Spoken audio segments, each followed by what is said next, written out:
네, 제가 기자간담회 자료를 배포해 드렸습니다만은 이제 한번 제가 또 준비를 해왔기 때문에 일단 제 소회를 좀 말씀드리고 또 질의응답 시간 갖고 이렇게 하도록 하겠습니다.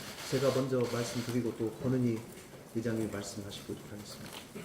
바른미래당의 원내대표로서 오늘이 마지막 기자간담회입니다. 그간 소회와 앞으로 우리 바른미래당에 나아갈 바에 대해서 간단하게 말씀드리도록 하겠습니다. 작년 6월 25일 날 원내대표로 당선된 후에 지난 11개월을 한마디로 정리하면 격동의 시간을 보낸 것 같습니다. 당초에 원내대표 출마하면서 하고 싶었던 세 가지 제가 언론 보도에서 말씀드렸습니다마는 첫 번째 특권 내려놓고 일하는 국회, 두 번째 연동형 비례대표제로의 선거제도 개혁, 세 번째 권력 분립형 개헌이었습니다. 국회의원 특권 폐지와 관련해서는 국회 특수활동비 폐지가 가장 기억에 남습니다. 특활비 폐지 문제로 국민들의 요구가 굉장히 컸습니다. 기득권 양대 정당은 대단히 미온적이었습니다마는 바른미래당의 과감한 결단으로 또 당시에 바른미래당에서 추천된 소속의 국회 부의장님, 상임위원장 2분, 원내대표 이렇게 4명이서 주도해서 이것을 사실상 폐지를 이끌어내게 되었습니다. 대단히 의미 있는 일이라고 생각합니다. 일하는 국회 역시 마찬가지입니다. 제가 임기 시작한 이후 바로 법안 소위의 정례화를 주장하고 의장님께 건의를 드렸습니다. 이것이 지난 4월 5일 날 국회에서 최종적으로 통과가 됐습니다. 두 번째는 지난해 9월 20일에 그동안 여야 간의 이념적 대결의 기초에서 오랫동안 묵혀져 왔었던 민생 법안들이 있습니다. 인터넷 전문은행법, 상가임대차 보호법, 규제 프리즘법 이런 중요한 법들을 여야 간 합의로 일괄 처리했습니다. 세 번째는 청와대와 국회와의 소통에 어느 정도 성과가 있었다고 생각합니다. 지난해 8월과 11월 두 차례 청와대에서 대통령과 여야 원내대표들 간의 회동이 있었습니다.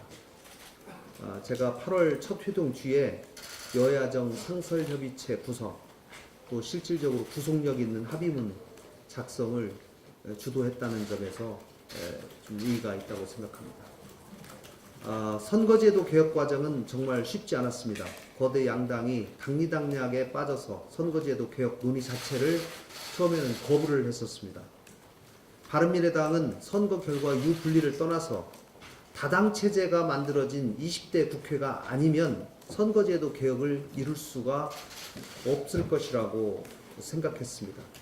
저는 지난해 8월 첫 번째 청와대에서 대통령 면담 할 때부터 11월 여야정 협의체까지 지속적으로 비례성과 대표성이 강화되는 선거제도 개편을 요구했고 또 당시 대통령과 서명한 합의문에도 해당 내용을 담았습니다.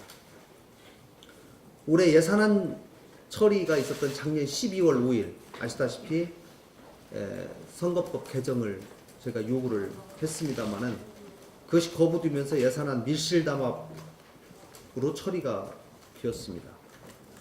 그때부터 손학규 당대표님의 목숨을 건 열흘간의 단식도 있었습니다. 그 후 협상을 통해서 12월 15일에 여당 5당 합의로 연동형 비례대표제 도입의 발판을 마련했습니다.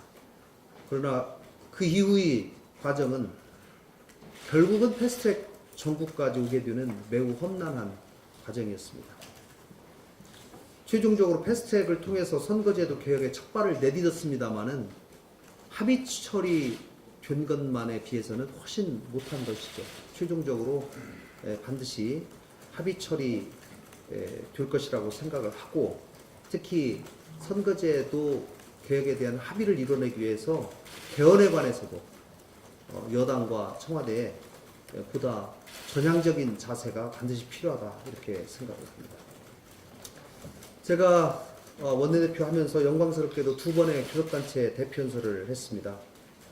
정부 여당은 물론이고 제1야당과 차별화된 입장을 내고 민생을 위해서 일하는 국회를 만들어야겠다는 바른미래당의 비전을 국민들께 알릴 수 있는 기회였다고 생각합니다. 김관영의 이름으로 무엇을 이루었냐라고 자문한다면 저는 특활비의 사실상 폐지, 선거제도 개혁의 패스트트랙 상정 이 두 가지를 말해야 될 것이라고 생각합니다.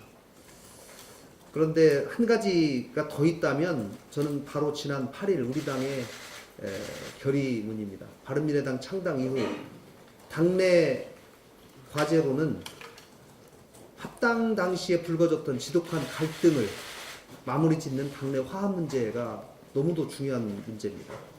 이 갈등의 씨앗이 바로 내년 총선을 앞둔 타당과의 선거 연대나 통합 문제가 잠재되어 있고 상호 불신의 요인이 되고 있다는 점입니다.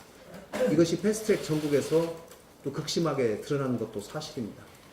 지난 8일 의원총회에서 이런 당내 갈등을 마무리 짓고 내년 총선에서 우리 바른미래당의 이름으로 좌고우면하지 말고 똘똘 뭉쳐서 선거에 임하자. 또 창당 정신의 기초에서 화합, 자강, 혁신의 길로 매진하자. 이렇게 결의를 모았습니다. 일부에서는 여전히 의심의 눈초리를 거두고 있지 않지만 저는 국민 앞에서 우리 바른미래당의 모든 의원님들이 마음을 모아서 결의를 밝혔기 때문에 이 결의가 반드시 지켜질 것이라고 저는 확신합니다. 떠나는 원내대표로서 후임 지도부에게 몇 가지 말씀 꼭 드리고 싶습니다. 첫 번째는 패스트트랙 통해서 시작된 선거제도 개혁 및 사법기관 개혁을 꼭 이루어 주십사 하는 부탁입니다. 지난 8일 의총 소집 요구서에서도 일부 패스트트랙 과정에서 의견을 달리 하셨던 의원님들도 개혁을 위한 패스트트랙 가결을 인정하셨습니다. 제3당인 우리 당의 끈질긴 요구와 결단으로 이뤄낸 것이 바로 패스트트랙 법안입니다. 정치개혁의 큰 과제, 사법제도 과제를 우리 당이 주도해서 지금까지 해왔기 때문에 이것이 반드시 결실맺을 수 있도록 더 큰 정치력을 발휘해 주시기를 부탁드립니다. 둘째는 제3당의 가치를 지켜주십사는 부탁입니다. 우리 정치에서 다당제가 유지되고 성장할 수 있는 기틀을 더욱 단단하게 다져 주십시오. 3당은 한편에서는 캐스팅보터로서 전국을 주도할 수 있지만 특정 정당의 이중대라는 비판에 항상 직면하는 숙명을 가지고 있습니다. 실제로 그런 비판이 항상 또 있는 것도 사실입니다. 그래서 중도 개혁 세력으로서의 3당의 판단 기준은 국민을 외면한 당리 당략도 아니고 보수 진보 이념도 아니라 오로지 그 기준이 민생이어야 합니다. 국회를 일하는 국회로 만들고 올바른 방향으로 국회를 이끌어 나갈 수 있는 가장 중요한 요소가 바로 이것이라고 생각합니다. 셋째는 어떻게 보면 가장 중요한 일입니다. 당내 화합을 꼭 주도해서 이루어 주십시오. 이번 패스트트랙 전국에서 드러난 당내 갈등이 봉합은 되었지만 여전히 완전 치유는 되지 못하고 치유하는 과정에 있다고 생각합니다. 지난해 창당 과정에서 이것을 화학적 결합을 이루자라고 뜻을 모았고 지난 8일 의총에서 그 결의를 국민 앞에 밝혔습니다. 저는 그 결의가 있었기에 즐거운 마음으로 또 홀가분한 마음으로 원내대표직을 내려놓을 수 있었습니다.